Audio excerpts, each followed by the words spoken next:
President Trump on his way back from the summit in Singapore. But what about the deal he is bringing back with him? Sure, it was a photo op for the ages, something no other president chose to do.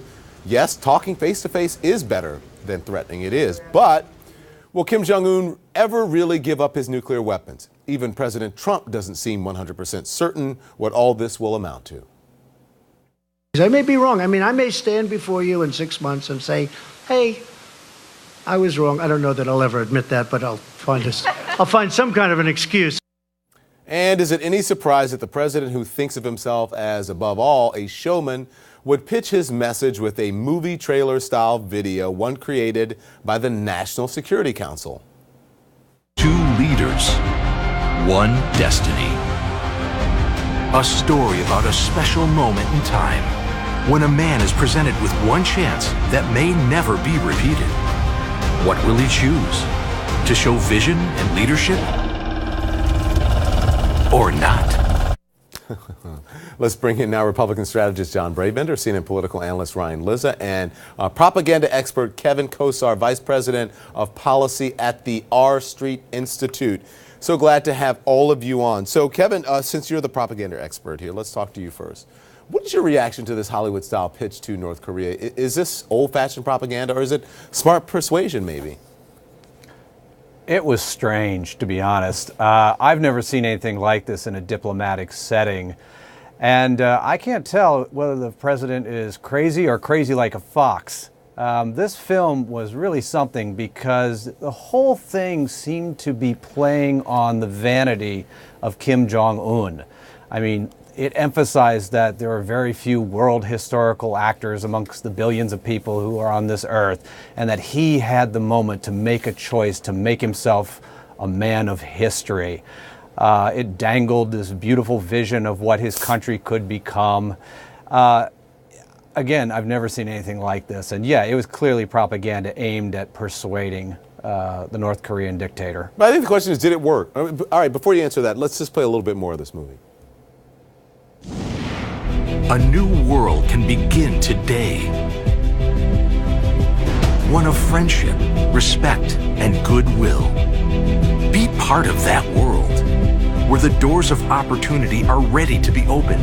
Investment from around the world, where you can have medical breakthroughs, an abundance of resources, innovative technology, and new discoveries. What if? Can history be changed? Will the world embrace this change? And when could this moment in history begin? It comes down to a choice.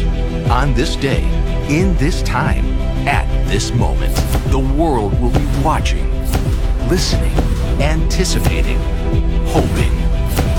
Will this leader choose to advance his country and be part of a new world? Be the hero of his people? Will he shake the hand of peace and enjoy prosperity like he has never seen? A great life or more isolation? Which path will be chosen? So I'll take the boat and the water slide. I mean, my goodness. But that just seems odd. Has this ever played at a summit? Have you ever heard of that?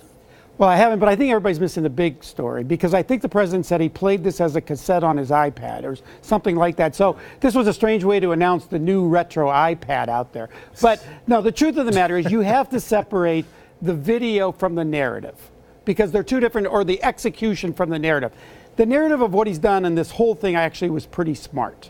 What he did is he didn't do like we did in Iran and make the mistake that say, basically you slow down your nuclear process and we'll give you all sorts of money. He played to the sort of arrogance to some degree, or the insecurities. The vanity of the North Korean leader, and said, look, this is a moment in history. You can make your mark. You can make your destiny. From a video, John? Well, look, if it was two of them sitting there and he said, look, here's something I want to show you about what your country can be. If I was advising the president, or if he had called me and I'd looked twice, he has not this afternoon, I would have advised him to not then make it public, because then it goes to a PR campaign once you make it public. Okay, Brian, I'm looking for you to be, you got two voices on either side of this. Was this smart? Maybe it was, I don't know. I mean, look, I think it was strange, and I think the power of a propaganda video like that is extremely overrated. And if the president believes that a video like that could persuade the leader of North Korea to make a fundamental decision about whether he needs nuclear weapons for his regime to survive or not, I think that's worrying. Look, I think on the plus side of this summit, we ratcheted down the really, really frightening rhetoric of a year ago, when it seemed like we were closer to hostilities than ever before with North Korea, at least since the war. On the downside, though, it doesn't seem like this summit was well thought out in terms of what we were gaining while giving up quite a bit. I mean, you can't get back what we gave, right? No president, American president, for a reason, gave Kim or his predecessors this kind of world stage to be on par with an American president. We can't get that back. You're giving big picture. Can I just stick to this video, because I kept that? I thought I was watching. It was like absurd. A cheesy, like in a world gone mad, where only Kim Jong Un but can save it. the idea that I that's keep going to hearing over and over again, though. People are saying, this is not how President Obama or President Bush would have done it. Why doesn't everybody just understand it's never going to happen that way? This is a different time with a different style by the president.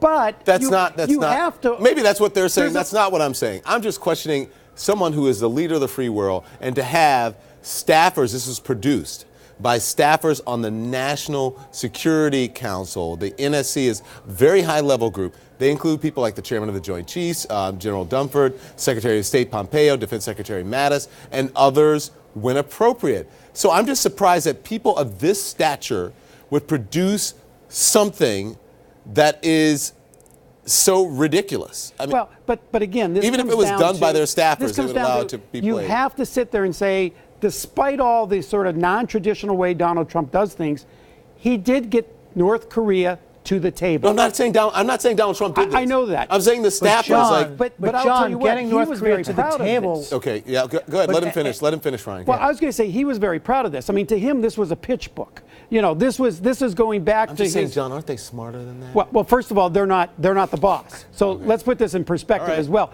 That video would not have appeared and been public if Donald Trump did not want it to be public. Okay, go ahead, Ryan.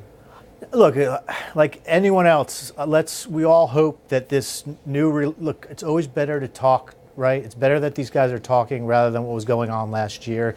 And everyone has to hope that this leads to some kind of breakthrough. But I don't see how. It seems like the thing that was prepared more than anything else was this video. We didn't have any tangible gains in this meeting. I mean, Kim agreed to the denuclearization of the Korean Peninsula, something he first agreed to, or his predecessors agreed to in 1992. So, the idea that it seems like from all of what's been public, the most preparation at this summit, more work went into a video to show him than anything else. Okay. And if that's our whole strategy, we're in some trouble. All right, but maybe, look, it could have been smart. Kim Jong Un's father, a movie buff, and as we know, he loves pop culture. I mean, this movie-style video actually could be effective in winning over Kim. What do you think, Kevin? Because I would want to move to that place. It looked beautiful to me. The horses running on the water, that did look kind of nice. Yeah. Yeah, it's hard to say because Kim is a black box. I mean, there's so little intelligence on how this guy thinks. He's been brought up in this bizarro world. And it's just, who knows if he's going to be the least bit persuaded by this or if he's just going to turn around and punk Donald Trump. I mean, I think the thing that I thought was really odd about the video, other than its mere existence, was that it wasn't just focusing on denuclearization, which was the subject of what the agreement was. It was talking about complete westernization of North Korea. And I think if history's shown anything, it's that very rarely do communist dictators just liberalize, open up the country for investment, start building hotels, and, gently let go of power. Yeah, but they tend not to do that. And Kim himself is he's living pretty large. I mean, if he wants cognac, if he wants videos, if he wants Dennis Rodman to come, he snaps his fingers and he gets it. So it's not clear how much he would gain other than the image as a world historical actor. But maybe that'll prove compelling to him. But wasn't that a big part of the video, was to make the point that this is a generational shift for North Korea? And we do have somebody who is an NBA fan. In fact, actually, this video sounded like something the Chicago Bulls might come out to. A new world can begin today, one of friendship, respect, and goodwill. Be part of that world where the doors of opportunity are ready to be opened. Investment from around the world where you can have medical breakthroughs and abundance of resources. It looked like some of the leftovers on the cutting room floor for the pitch for Trump University.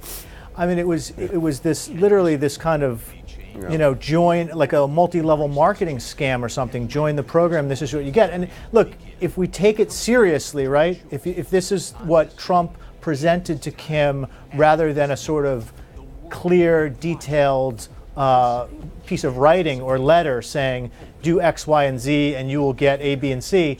I mean, what is he saying in that video, right? He's basically saying, choose this path or else, right? That's the sort of subtle or maybe not so subtle message there. All of that they mentioned, though, is not part of a dictatorship. Remember, because there are so many people, there are millions of people who are starving in North Korea. Well, the video itself clearly uses like images from the propaganda arm of the regime. Yeah, well, it sounds a little L. Ron Hubbard to me, the video. But listen, I just take a listen real quick at President Trump said about North Korea after the summit. They have great beaches. You see that whenever they're exploding their cannons into the ocean, right? So I said, boy, look at that. Wouldn't that make a great condo behind? And I explained, I said, instead of doing that, you could have the best hotels in the world right there. Think of it from a real estate perspective. No, so beach condos, I mean, listen, maybe to John's point, maybe that is a priority for Kim. I don't know. I mean, look, it's absurd, right? The American president talking about beaches and condos. But to give him a very big benefit of the doubt, what he's saying, he is trying to make this case that opening up to the world will be beneficial to North Korea, right? He's trying to make the case that he has a decision to make here, truly go down the path of denuclearization, and it will bring a lot of benefits to his regime.